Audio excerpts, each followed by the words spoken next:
शायद खाकान अब्बासी साहब बड़ी डिटेल डिबेट प्रोग्राम के पहले हिस्से में हो गई है, री इमेजिनिंग आपने डिटेल्स मांगी है, आप पूछते जाए पूरा दिन लग जाएगा। सर बड़ा अच्छा है, it is good to learn and good to know. सारी ऑडियंस बैठ के आपको सुन रही है, लेकिन अगेन जो इस वक्त हुकूमत में बैठे हैं लोग पावर कॉरिडोर्स के अंदर, अपेरेंट पावर कॉरिडोर्स जो सिविल गवर्नमेंट के पास हैं, उनकी पिछले 15 महीने में क्या तरजीहात रही हैं? फॉर्चुनेटली अनफॉर्चुनेटली आप उसी पार्टी का हिस्सा भी हैं, ज़ाहिर है ज़्यादा बैगेज उनके कंधे के ऊपर है, नून लीग की बात कर रहा हूँ। क्या तरजीहात रही हैं इकोनॉमी को लेकर? ये आप उनसे पूछिए, हुकूमत से पूछिए। सर मैं आपसे देखिए, मैं आपको यही बता रहा हूँ कि आज आपके मसाइल इतने बढ़ गए हैं कि ये कैपेसिटी निज़ाम में है ही नहीं, किसी जमात में है ही नहीं कि इनको मैनेज कर सके। हम सिर्फ आज फायर फाइटिंग करते हैं, IMF के पीछे दौड़ पड़े, ये कर दिया जो IMF ने कहा उसको करने की कोशिश करते हैं। हमारा कोई मनसूबाबंदी नहीं है, कोई रिफॉर्म का हमारा तरीका नहीं है, हम उन मामलों की तरफ नहीं जा रहे।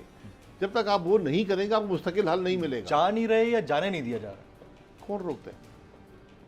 ये तो आप बताइए ना। मुझे तो किसी ने कभी नहीं रोका। जिस तरह आप नैब की बात कर रहे थे, जी नैब कोई और ऐसी चीज है जो कि रोक रही है चीजों से? रोक रही है तो फिर छोड़ दे हुक्मरानी। जिस तरह आपने कहा ना कि जो पार्लियामेंट मैं देखिए पार्लियामेंट वो फोरम नहीं है जिसके ऊपर बात हो सकती हो, वो मफलूज है। आपने पैरालाइज का लफ्ज इस्तेमाल किया। अपोजिशन जो है वो उसमें है नहीं, अपोजिशन है नहीं, और जब अपोजिशन थी भी तो वहाँ कौन सी हुकूमत भी तो आपकी पार्टी का कहीं कसूर है ना सर, जो हुकूमत में? सर मैं देखें कसूर का आप कुरेदना शुरू किया, इसमें शुरू हो जाते हैं। मैं कसूर डालने वाला नहीं हूँ। सब कसूरवार है, सब कसूरवार खत्म हो गई। सब कसूरवार, सब कसूरवार है। कोई पारसा ले आए जो कहेगी मैं कसूरवार नहीं, मुझे उसका नाम बता दें। मैं उससे पूछता हूँ, मैं बताऊँगा क्या कसूर है इसका। छोड़े इस बात को। ये जहाँ पर हम आज खड़े हैं ये मामूली हालात नहीं है, यहाँ पर हम सब जिम्मेदार हैं इन बातों के, और इससे निकलना भी आज सब जिम्मेदारी जरूरी है। और किसी एक के बस की बात नहीं है, किसी एक जमात में किसी एक शख्स में सलाहियत नहीं है।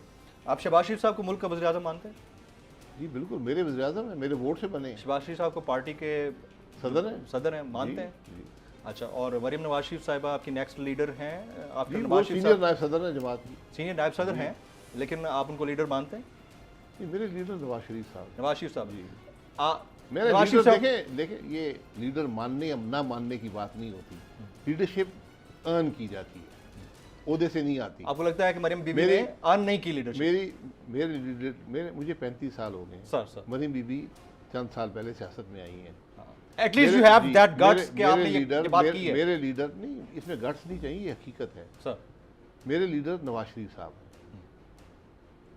सदर और वज़ीर-ए-आज़म शहबाज शरीफ साहब सर, ये एक हकीकत है। मरियम बीबी ने अर्न नहीं की है, लीडरशिप मेहनत करनी है, उन्होंने पार्टी के लिए कोशिश करनी है और सियासत में जगह बनानी है, उनको वर्कर वोटर कबूल करता है, ये सब वक्त की बात है। अगर वो इलेक्शन कंटेस्ट करती हैं, आपको लगता है कि वो जीत पाएंगी? जी बिल्कुल जीतेंगी, क्यों नहीं जीतेंगी? जी, वर्कर के दिल में उनके लिए एक जगह है, वोटर के लिए जगह है, उनको जगह बनानी पड़ेगी। हम सब अपनी मेहनत करते हैं। अगर मियां नवाज शरीफ साहब उनको अपनी जगह जानशीन मुकर्रर करते हैं या उनको पार्टी की क़यादत सौंपते हैं, तो आप उनको अपना कायद मानेंगे? देखिए वो बात मैंने पहले भी तय कर दी थी। अच्छा। मैंने बहुत साल पहले मैंने कह दिया था कि जब भी एक जनरेशनल चेंज आता है सियासत में, तो फिर जो लोग, हम नवाज शरीफ के साथी हैं, तो हमें हमारे लिए फिर वहाँ जगह ना होनी चाहिए ना होती है, तो फिर हमें ग्रेसफुली अपना मुकाम सियासत में और मुकाम तलाश करना पड़ता है। राइट।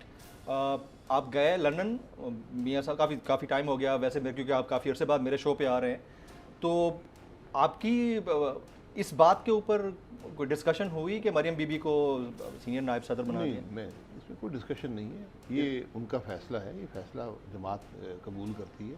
आप इसको एक्सेप्ट? पार्टी की रूह रवां है, नायब सदर है जमात की। राइट।